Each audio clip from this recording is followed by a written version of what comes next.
From Tally to Cali, It's time to wake up. Wake up! Wake up! Warchant.com is your ultimate Seminole sports source. And this is Wake Up Warchant, presented by Corner Pocket Bar and Grill. One more corner pocket. Now here's Warchant.com's Aslan Hajavandi. And Corey Clark.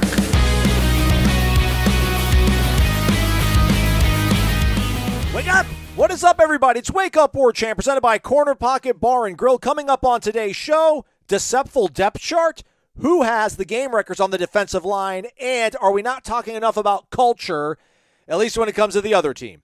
Wake Up Warchant is presented by the Corner Pocket Bar and Grill, Tallahassee, Florida. CPTallybar.com is a website, 2475 Appalachia Parkway.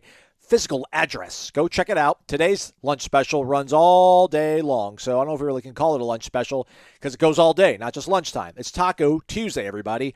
Beef or chicken, soft shell, hard shell tacos. Your choice all day long at the Corner Pocket Bar and Grill, setting you up for Trivia Tuesday, which starts at 7 o'clock. Come and enjoy food, drink specials while playing some trivia for cold, hard cash, everybody. Are you going to vacate your throne, Corey, or can people expect to spar with you and your team later tonight? It's a good question. I think it depends, like we were just talking about before we started recording, on where this hurricane's going. But if the hurricane is not going to directly impact Tallahassee, then, I'll probably be there later tonight. Otherwise, I might be in Biloxi. So we'll see. All right. Not a lot of meteorology talk on today's show. A lot of football, though. A lot of football. And there's plenty of football over at warchant.com, your ultimate Seminole sports source. Pod numbers have been huge, everybody. We appreciate it. Let a friend know. Make sure you're subscribed as well. That always helps out a little bit for some reason. Subscribe to the YouTube page as well, and warchant.com, the ultimate Seminole sports source. We got you covered. We had the Monday Smash last night. We're going to have headlines later today. We'll be live on Thursday at a to-be-determined time, most likely 6 p.m. Eastern time. But we'll see how it goes. Corey might be on a heater in Biloxi, and I don't want to interfere in that. I'm what they call a team player sometimes, so be on the lookout for all that. Maybe an over-under contest. We'll see. We'll still do over-under in some capacity. Don't know if we'll have a gift card from Garnet and Gold to give out, but we'll still have that up on warchant.com. Got to be a member to get involved in that one, so be a member. And don't forget to go to wallstreetorlando.com if you plan on partying in downtown Orlando for the block party, which is where the warchant.com team will be operating out of all weekend long. Friday and Saturday, it's $20 each day or $35 for both days. We didn't make the rules, everybody, but you will need a ticket to come hang out at Hooch, which is where we'll be all night long Saturday, 4 to 5 o'clock, meet and greet with everybody from warchant.com. And then 5 to 6, the big dogs take the stage, the Seminole Headlines crew, Jeff Cameron, Irish O'Fell, Corey Clark, doing about an hour, getting you ready for the game. I'm sure we'll be hanging around there all night long, so come on out. We'll have vitamin energy to give out. We'll have the pillar there, so if you're a pillar, you'll be able to add a tomahawk to it. Maybe if you're a new pillar that hasn't signed your name on that, we'll let you sign your name on that. There's some real big prerequisites to be able to get on the pillar. You know how it all works. But we'll be there all weekend long, so be sure to go to wallstreetorlando.com to get your tickets. Okay, Corey, let's start off with the depth chart. I don't know if there are any really big surprises there for Florida State. I don't know, man. I want to temper. This is going to be Aslan tempering expectations show. Sorry, everybody. Oh. Great. What a time for it. Yeah. Destin Hill being slotted as a starting wide receiver. Love it. Love him. But let's be reasonable with our expectations with him. Kyle Morlock starting over Biscuit. That, to me, is the biggest surprise of the entire thing. But I just want everybody just to not expect Destin. I mean, Destin might go out there and catch 4 for 95 and a touchdown. He might. But if he doesn't, let's not throw the towel in on the kid. Let's be easy on him. Otherwise, yeah, I think Morlock starting over Markeeson to me is a total surprise because I didn't see that coming. I don't. By the way they were utilized in practice, I did not see Morlock as being ahead of Biscuit. But I mean, I trust the coaches. I'm not upset about it at all. And then right tackle. So apparently Robert Scott's demise was greatly exaggerated. He is penciled in at left tackle, but it is Byers and Bless battling it out at right tackle. Thoughts on the depth chart, Corey? Yeah, I think you summed it up. There weren't a lot of surprises from what we've seen in August. And then, Norvell talked about Ja'Kai Douglas at least missing the first couple of games. Well, if you've been reading our practice observations, you probably haven't seen his name much. And now you know why maybe that slot position was more up for grabs than even we thought, and why Destin Hill has a chance to play in the season. Not a chance, is going to play in the season opener against LSU. But, look, when you have those two guys out wide, you're not no, I hope nobody goes into this thinking Destin Hill is going to change the game on Sunday night, but or Winston Wright for that matter. Those are nice pieces, and what great stories. Ira wrote about that on our website, like the 5 takeaways from the press conference or the depth chart. Man, what a remarkable tandem of slot receivers that are co-starters. Winston Wright, who probably was pretty close to losing his life or losing his leg, not playing a football again, not being able to walk. After a year and a half off, he is now slated to play against LSU in a matchup of top 10 teams. And then we all know the Destin Hill story. Those two guys, that's just a really neat position. So, but yeah, I'm not surprised that those two guys are co-starters. Morlock and Biscuit, yeah, I would have thought Morlock, that was probably the one that kind of caught my eye. But also at the same time, and Norvell said this on Monday when we talked to him, was they're all going to play. And I definitely think Marqueson is going to play. I mean, Preston Daniel was the third string guy last year, and he played a good bit. So there's always going to be – he's always going to be rotating 3 wide receivers. But, yeah, it's not like Morlock was bad, though, right? No, not at all. I don't want people to confuse what you're saying as if Morlock wasn't impressive. No. He was very impressive. But so was, Marqueson. So you would have thought, like we talked about with the kicker situation, if it's even, the guy that's been here longer would get the starting nod, but that has not been the case. And in their eyes, I don't think it's been even. I think they like probably Morlock a little better. I think he's a little more dangerous down the middle of the field because he can run better than Marqueson. Marqueson runs well for a 280 guy, but, that's like, he doesn't run like Jaheim and Morlock run. So, yeah, I thought that the depth chart pretty much played out how I thought it would. I did think Fitzgerald did enough to win the job or certainly keep the job. Yes. Keltner missed a few kicks there late in camp, and Fitzgerald was pretty much perfect. Like all the practices I watched, he might have missed 1 kick, 1 or 2 kicks out of 20 in those team competitions. So I thought the depth chart didn't hold a lot of surprises. And I think it played out on the offensive line like I thought it would. Like, I have not seen enough from Bless Harris to just say absolutely he's the starting right tackle over Jeremiah Byers, and that's a wrap. That was a position battle that's been going on since August 1st. It is still going on, and I think it will continue to go on throughout the season, no matter who. They're one of the oars that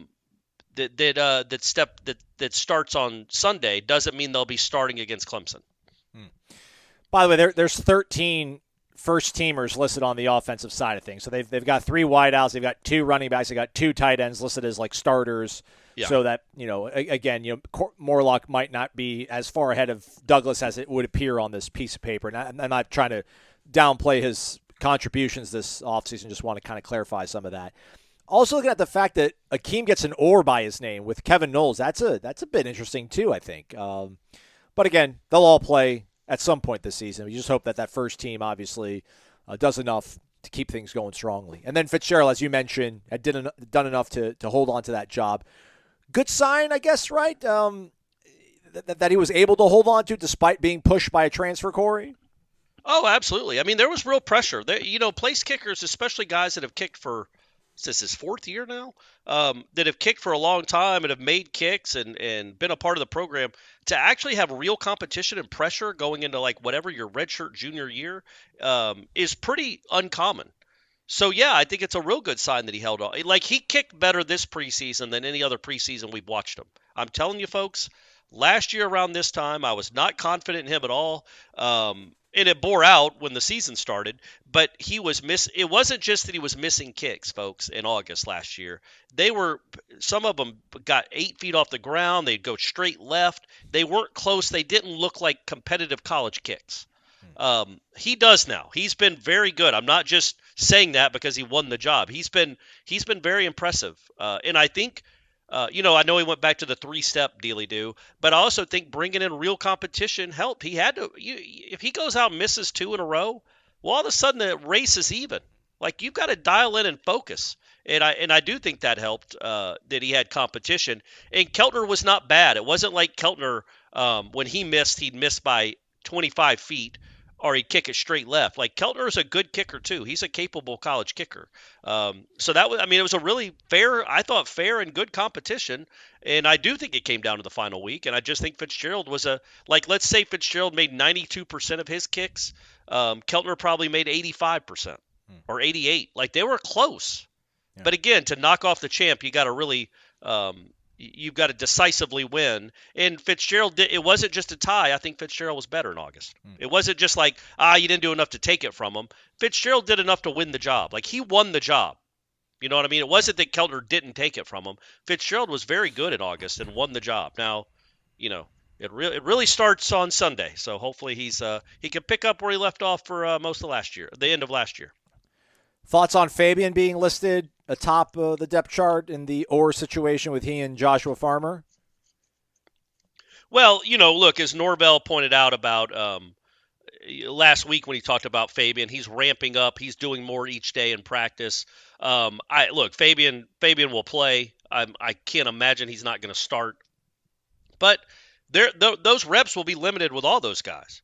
You hope. I mean, I guess apparently there's at least a slim chance that you get some good news with Darrell Jackson. And if that happens, that's a team changer.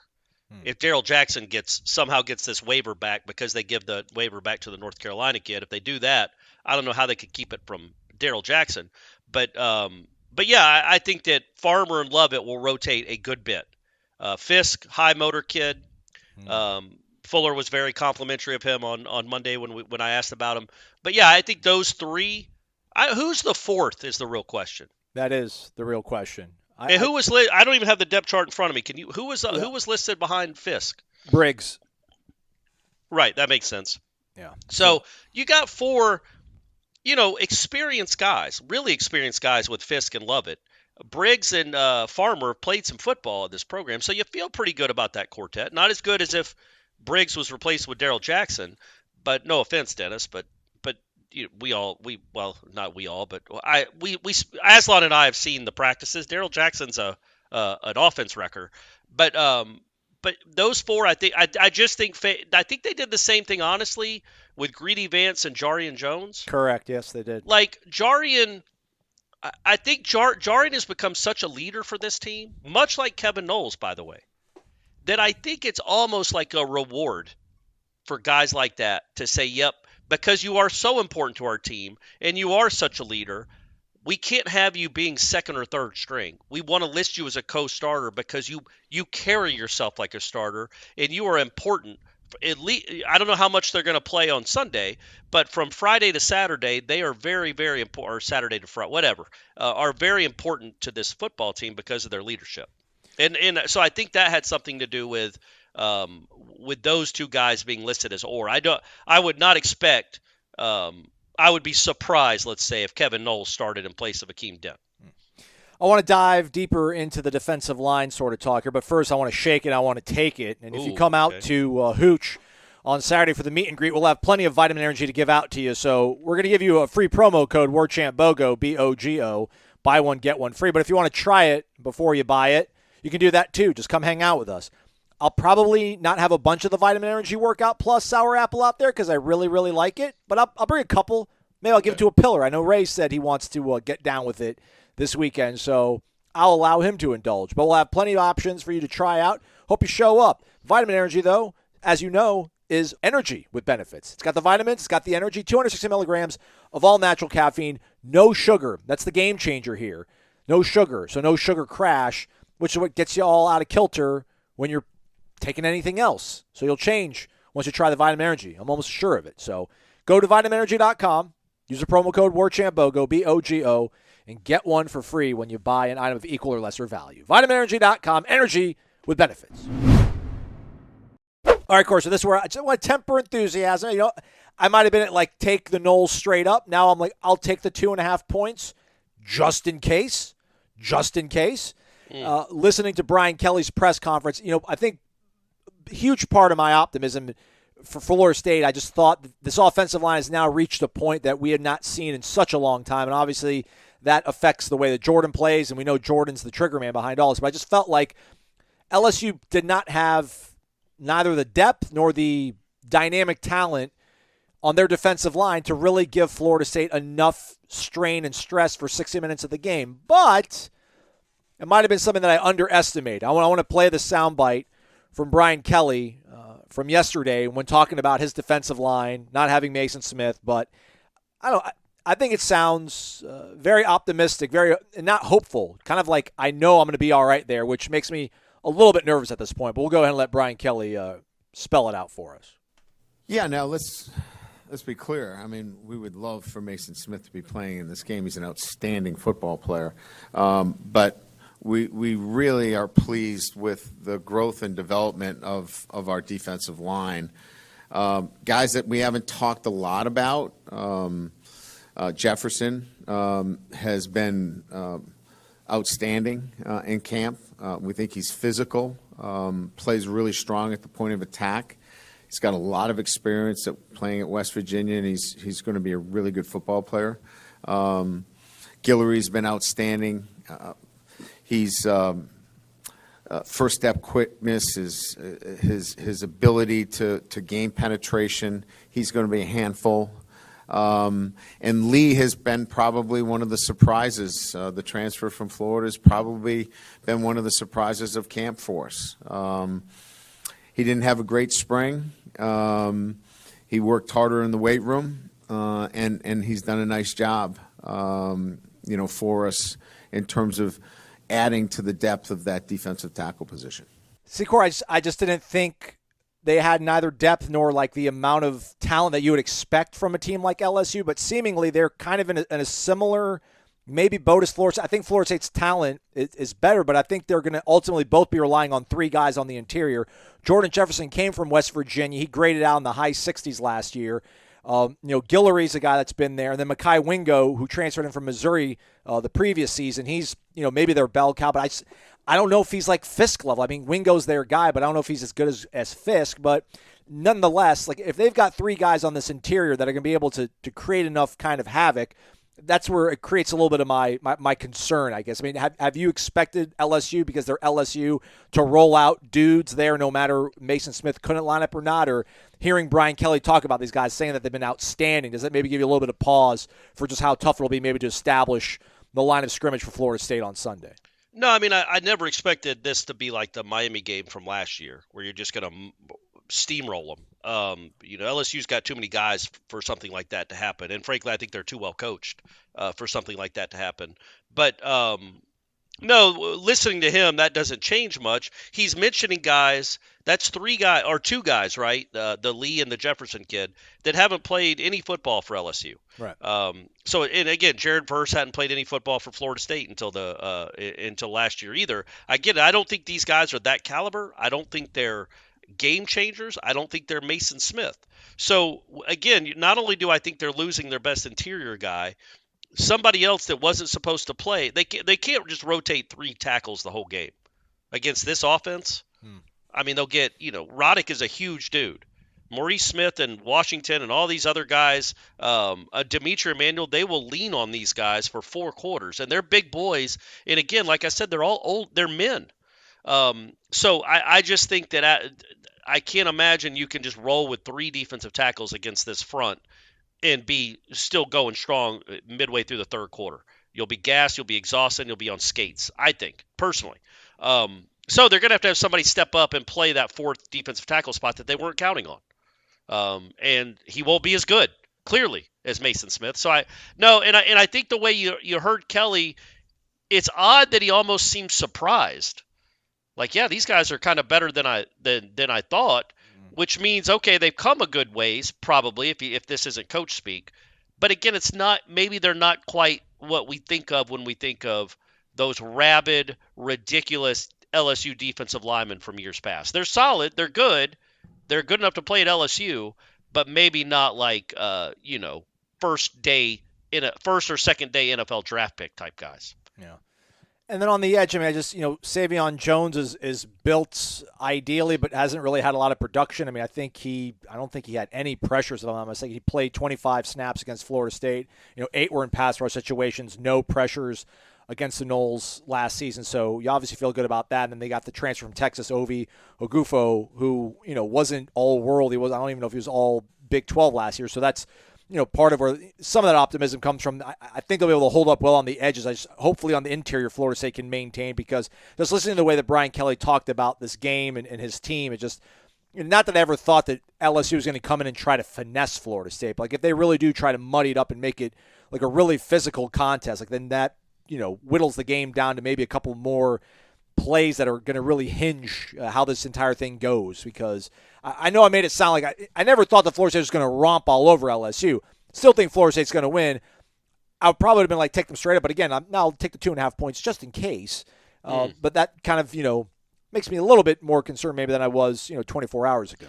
But, I mean, at the end of the day, though, Mason Smith isn't going to play. He isn't, no. So that should – I know he's talking up his guys. I mean, listen, if you went by what Norvell said about all his guys, you would think they're the Dallas Cowboys.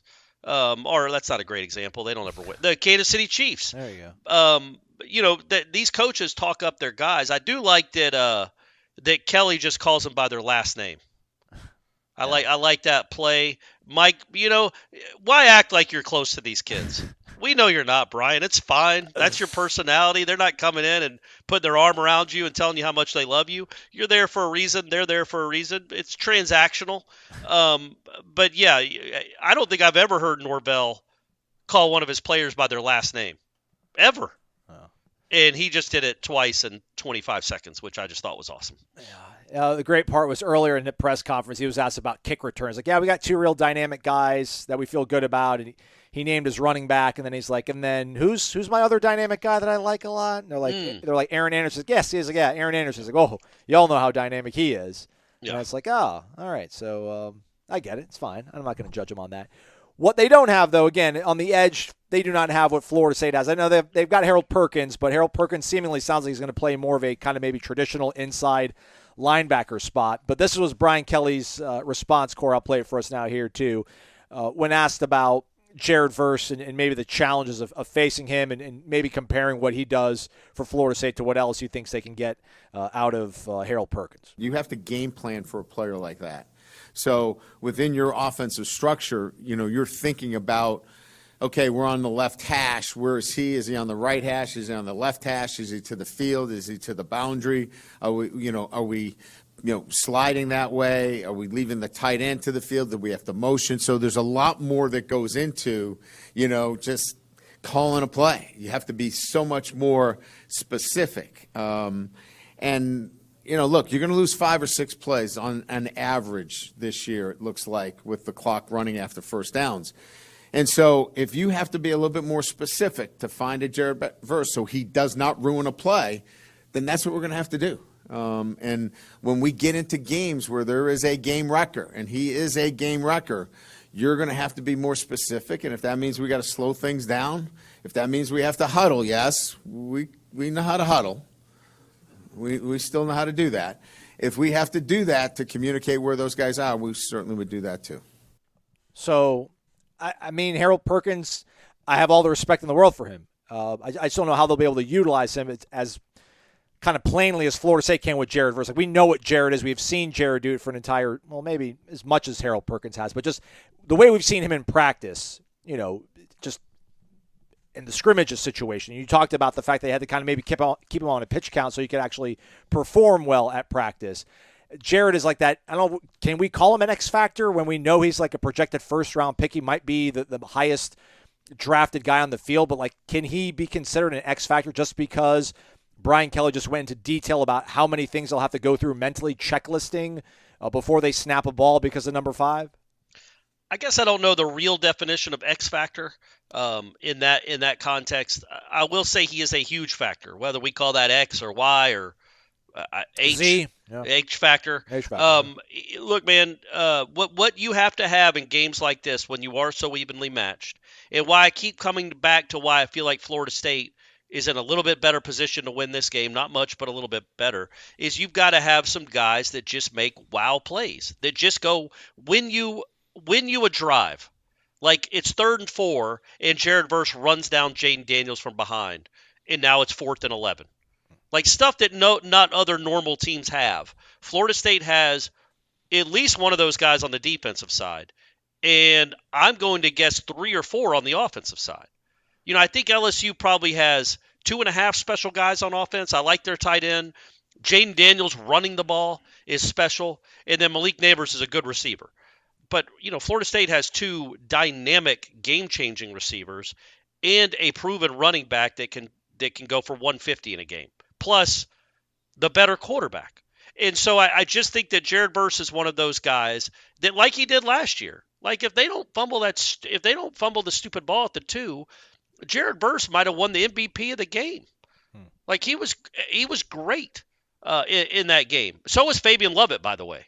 That's another thing. If they don't fumble that dumb snap, Fabien Lovett doesn't get hurt on that final drive, and maybe the whole season plays out differently last year. But anyway, so I think that Jared Verse is a guy like Perkins, whether it's a strip sack, it's sack in general, it's a Jermaine Johnson chasing down a run on 3rd down and stopping him short of the line to gain. All that stuff is like what the special players do. And in a game like this, you need special. In those 4 or 5 game-changing type plays, you want your special guys to go make them. Johnny Wilson has done it in his career. Keon Coleman, not on a stage like this, but has done it plenty of times in his career, or at least last year he did. And so is Jared Verse. And I just, Brian Kelly's right. Like you've got to game plan for him, but that doesn't mean you're just going to completely stop him. And if you do, how much are you altering your entire offense for one guy? And even that is an impact that Jared Verse would have. If they have to go do something they're not as good at because they're worried about Jared Verse, or if they can only throw quick passes because they know they can't block 5, well, then that maybe limits Neighbors' effectiveness a little bit.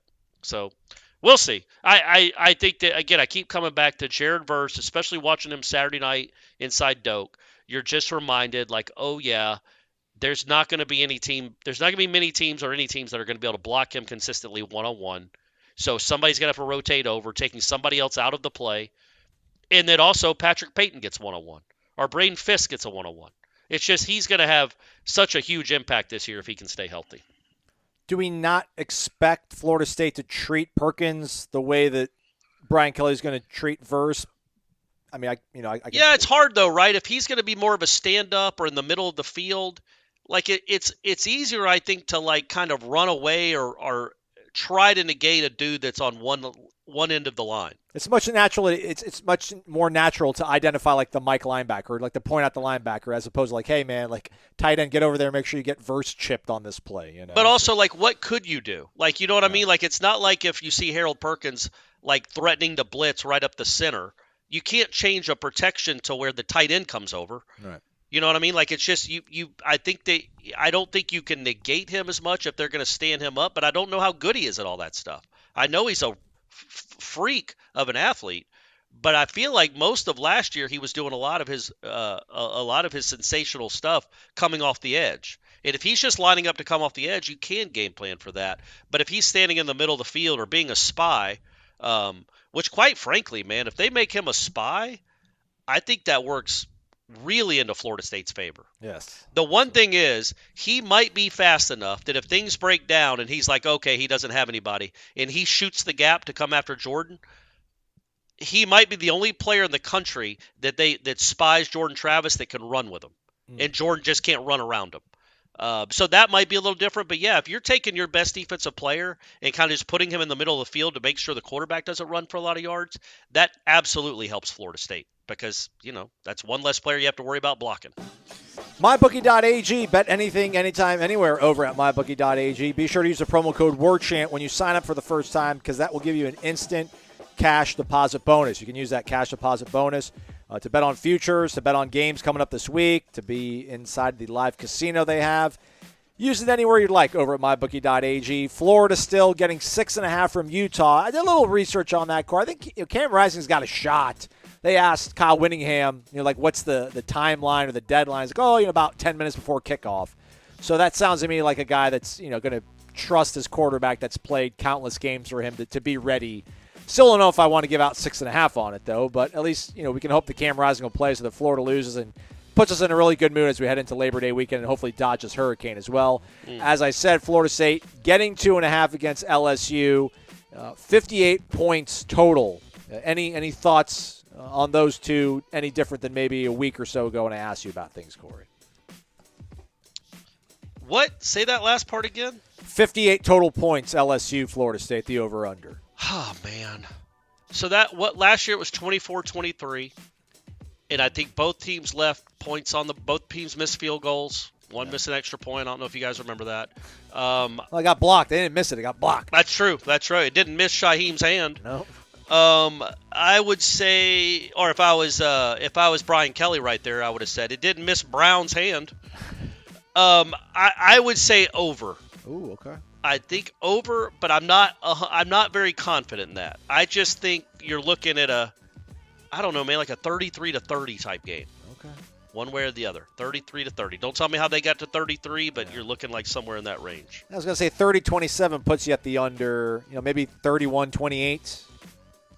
Maybe somewhere like that. That's how you maybe get there. Anyhow, what do you think about the game, everybody? Go to mybookie.ag, make your pick, and use that cash bonus Warchant when you sign up. mybookie.ag, bet anything, anytime, anywhere. All right, Corey, have we talked enough, though? I know it's hard for us to talk about it because we're not there in Baton Rouge, but we've obviously seen what the culture, the continuity of Mike Norvell at Florida State did from year 1 to year 2, year 2 to year 3, and now what we're hoping for in year 4. LSU was in a weird place last year with Brian Kelly obviously wanting to all new coordinators, pretty much a whole new coaching staff. I think the offensive line coach who was the interim coach after they got rid of Orgeron is the only guy that really hung around.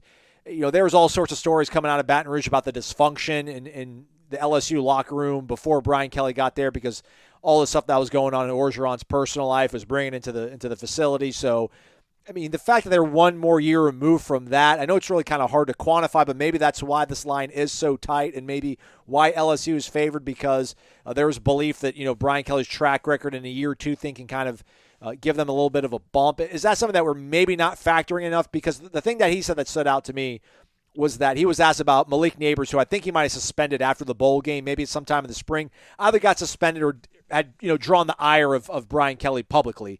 And then he was asked about how he responded to that. And Brian Kelly's like, listen, he's responded the exact way you would hope that any kid would that faced adversity and, maybe got in my doghouse. He's been an absolute, pleasure to be around. He's done everything the right way, and he looks really great. So, Kayshon Boutte was a guy that wasn't all dialed in last year, it seems like, and that kind of reared its head for them in certain ways. They're going to be in a much better mental headspace. I know that's hard to kind of quantify, but is that something that maybe – I know we can't factor it in as accurately as perhaps the folks I will speak to on the podcast in the next day or two in Baton Rouge, but is that something that maybe we should factor in when we think about this game playing out? I mean, I think the fact that they're fifth in the country factors that in, right? Like, whether we factored in or not, it's not like the Florida State players aren't taking them seriously because they beat them by a point last year, and now there's a lot of that team that's back. I do think I guess I'd say it didn't look like they were walking around in the dark last year when they played Florida State. Like, that was a pretty well coached game, I thought. And if the kid doesn't fumble the 2 punts or if he actually goes for 2, they might have won that game. I think they got better as the season went on. But again, I go back to those last 2 games. People talk about how much better they were at the end of the season than the beginning of the season, and I don't buy it. They were better in the middle of the season than they were at the end of the season. The end of the season, they weren't very good at all. He pointed that out to them losing defensive line depth. He's like, we were worn down by the time we got to the end of the season. So that goes to your point about them looking better in the middle. Well, and also it goes to the point of, you're not going to have Mason Smith. I know they didn't last year either, but that was a big piece. And that is a guy that will have the rest of the season, just not for this first game. But, yeah, I think it's something that absolutely will make them a better team than they were last year. Does it impact a season opener? I don't know. Because season openers are weird and funky anyway. But I think it certainly absolutely will make them a better team in 2023 than they were in 2022 because there were so many moving parts and new pieces, and they kind of learned as they went. And then at the end of the year, you saw that it was a pretty darn good. When you looked at the total resume, it's a pretty darn good team. Not a great team or a perfect team, but a pretty good team. And I think they'll be a good team this year, as opposed to pretty good. How is that for vague? Okay. How is that for vague? I don't know that they're the 5th best team in the country, Well, then why are they ranked that way then? I mean, is it the name? Is it? I mean, it's not. I don't think it's because it's Brian Kelly. I mean, why do we think? I mean, I don't want to. What have we downplayed? Maybe that we are not seeing that the national media that's got votes is seeing that's putting them there. Just the way that they recruited before Brian Kelly got there. You know, a guy like Sage Ryan is a guy that I think was ranked like maybe the 20th overall player in his class, but you know, the year that Travis Hunter came out, I think that Aaron Anderson kid was ranked really highly. He's a kid from New Orleans. He went to Alabama, didn't play really at all last year, but he's a guy that he's probably an X factor for them offensively. Yeah. It's just, I wonder, like, what are we missing? Because we're not homers, man. I think we're looking at this very objectively, man. Like, we've seen the way the Florida State has practiced in the spring, what they added, what they look like here in the last few weeks as camps kind of grinded down. That, I mean, they're LSU. I mean, why are they ranked fifth then, do we think? I think it has a lot to do with the quarterback coming back. Anytime you bring a quarterback back that was good the year before, you're always going to get a bump there.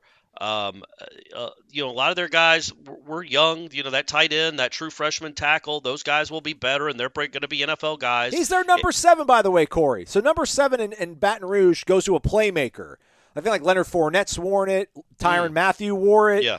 They're giving it to Will Campbell, who was their true freshman left tackle that went up against Jared Verse last year. But since he can't wear the number 7 because he's an offensive lineman, he's just going to wear a patch with a number 7. That's the thing. Like, they don't even, like, their biggest playmaker honor sort of thing. I mean, Malik Neighbors was a 1,000-yard receiver, but they're like, we're going to give it to our offensive I think the lineman. rule is it has to be somebody from the state of Louisiana. It's not just biggest playmaker. It's best player from the state of Louisiana on the team. That's where it comes from. But yeah, Neighbors it's odd is that it's from a lineman. Louisiana. Yeah, I don't know, man. Maybe they hate Malik Neighbors. Malik, what are you even doing? Don't even go to Orlando, man. That's ridiculous. They're not even giving you the number 7. He only had 3 touchdowns, so maybe that wasn't. But enough I mean, didn't the Butte kid take LSU off his Twitter feed last year? And yeah. he seemed like a nightmare behind the scenes, and he got number 7. Apparently, Malik Neighbors, he's the only guy that contributes every game last year for them. He's out of the doghouse, and Brian Kelly loves him. He can't get number 7 now. Yeah. After all he's done for that program, they give it to the fat tackle. That's ridiculous. It's ridiculous, Malik. Don't even show up. Don't even do it. What's the point? They don't respect you at all down there, my man. So yeah, I also think there's the presumption that LSU has recruited at a very high level, and it's a presumption that's usually based in fact. And that, yeah, man, Brian Kelly's a good coach. So you've got some returning talent. You finished the year the way you finished the year with that huge win over Purdue. And then you've got Jaden Daniels and year 2 in the system. I would flip them, but that's just me, and maybe I'm a homer, and I don't get to watch LSU practice. They might end up being awesome. But they had some nice moments last year for sure. But I don't know that they were I don't know that they're the 5th best team in the country. I don't even know if they're going to be the best team on the field Sunday night. They're not. That's in doubt in your mind right now? Well, I mean, we'll see, right? It's got to play out. I don't think they are. But, they can prove me. They get 60 minutes to prove me wrong. Okay. Well, speaking of 60 minutes, that's about as long as it seems like we talked to Coach Norvell on Monday. All of his full transcripts up on the website. He, Adam Fuller, Alex Atkins, Coach Papuchis. I guess, was there anything about Coach Norvell? We can go kind of one by one here, but anything from Coach Norvell that we didn't do a deep dive on that maybe caught your ear as you were transcribing pretty much everything live up there, Corey? Pretty much. You mean everything. Yeah, I mean, no, I thought there was a lot of interesting stuff. You guys should go watch that video. It's too much to encapsulate in like a 5-minute soundbite. But I thought when Adam Fuller said that he and Mike thought it was the best, it seemed like he was saying it's the best preseason camp they've ever been around. Yeah. Now it's also the best team they've ever coached. It's got the best collection of players either one of them has ever had. But I thought that was telling because of the way they not just that, oh yeah, Jared Verse is really good and Johnny Wilson's really tall and Jordan Travis can run and move around and make throws and Trey Benson's fast. It's not just that. The way they talk about the work and the way they talk about the work that they put in on the field and off the field. And I think it was Papuchis that talked about how they track them on the GPS. Yeah. So they can tell if kids are practicing hard or not. And so, he said there was no let up. They practiced hard every day. They know that. And then they come in the position room and they really pay attention. And it just seems like these coaches, and we might have a wrong read on it, and Sunday night and the rest of September might play out in a way that we don't want. But it sure seems like these coaches really, really like this football team. Not just because it's a bunch of dudes that can play football at a high level, but the way they are as a group, the maturity they show, the leadership that's there. These coaches really seem high on this football team, and like the professional approach they had to this August, getting ready for this season opener and getting ready for this season. That caught my eye, and again, or my ear, and just the way they talk about all the great players they have. The way Atkins talked about Keon Coleman, I thought was really illuminating. That he talked about, I didn't know they do this, but he said they go in, they would do it at night during camp. They would have these, like, I don't know how he'd phrase it, like teaching lessons, classes, where they would go over basically, it was hard to get a gauge on what exactly he was talking about, but like football awareness plays. Like showing plays and go, okay, what should you be expecting here? What should you be expecting there? Like situational awareness, football IQ type plays. Not just, hey, the backer, you saw the backer fire off there, so you're supposed to do this. Not like X's and O's, but actually football awareness. What should you be thinking here? What should you be looking for? And he said that he sat like four seats away from Keon, and Keon was getting the right answer every time before the question was even asked. To go along with what he can do on the actual football field from a skill set standpoint. It's just really encouraging because Jordan thinks the game. Verse thinks the game. And then so your best players are these kind of guys. Just seems like that would bode really well for a football team. So that just like Saturday when I watched that moment where you're seeing all this collection of talent and it's so eye-opening compared to what it was 2 years ago. Stuff like that really catches my ear. The way they talk about the team, not just that they're good and talented, but the way they work and the way they pay attention to details, and then the fact that you're talking about one of your best players, like just having apparently a supremely high football IQ. That's good stuff, man. That bodes well. By the way, he's going to be the starting punt returner. Yeah. I think the way that Adam Fuller talked about Jaden Daniels, to me, also struck me as like good player, but kind of like I know what we've gone up against, so I know how we're seasoned and prepared, and I know the guy that we're going to have that's going to give them much more difficulties. Like that, it struck to me as like a very nice, respectful answer, but at the same time, kind of like almost dismissive too. I don't know if that's. I think it was more about we know he can run. Like he is going to be a problem with his legs. And he will be because he's a problem with his legs for everyone. But I don't think they're necessarily, skittish about what he's going to do in the pocket. They're skittish what he's going to do if he breaks containment, whether that gives a receiver to get wide open, time to get wide open.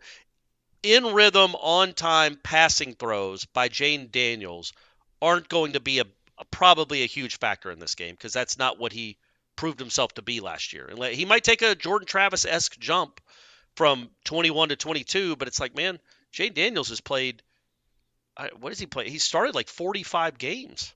Yeah, but this is like he kind of is what he is.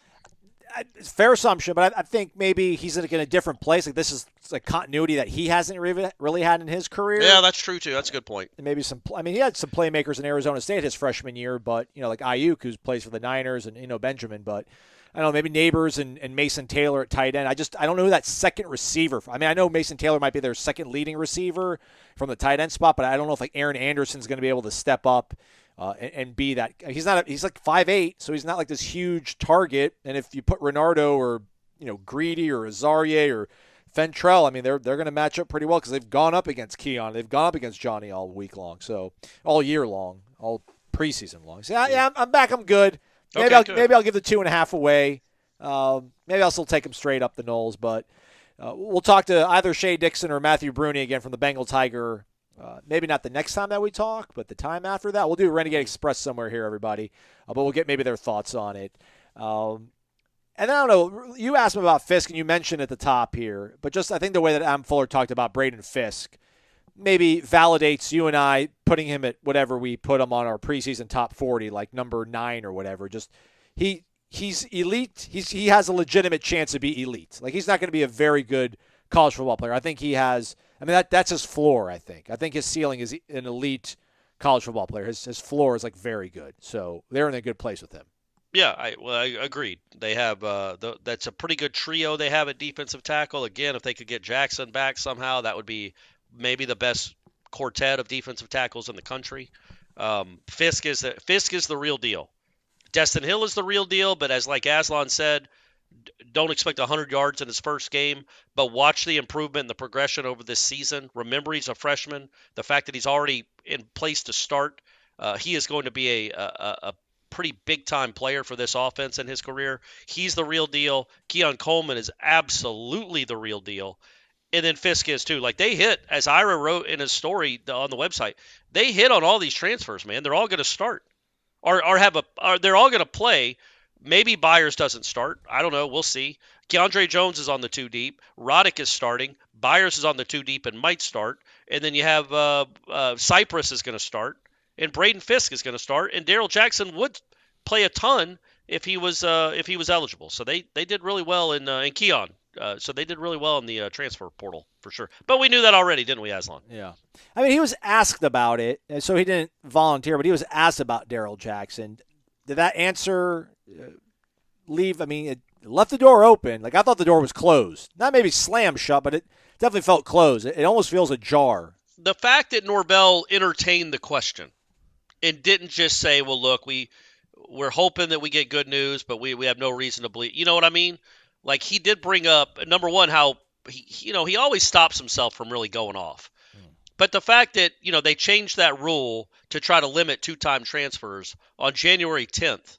Meanwhile, Jackson had already enrolled in school and committed in December. It's like, okay, well, maybe you could grandfather him in since he had already gone by the old. He had been living his life according to your old rules that he didn't know were going to change. And then you change the rules on him, and now he's ineligible, and the North Carolina kid is ineligible. I think most of the good feelings, in my opinion, I don't know if they're necessarily coming from the Florida State side, as in, yeah, we're here in Indy Day now. I just think there's so much smoke about the North Carolina kid, the wide receiver, because he moved closer to be closer to his ailing mom. That and he also said it was like a mental health thing, like so they think that there's a chance that gets overturned, and if that gets overturned, well, then there's really no reason that Jackson's wouldn't. I mean, but again, it's also the NCAA.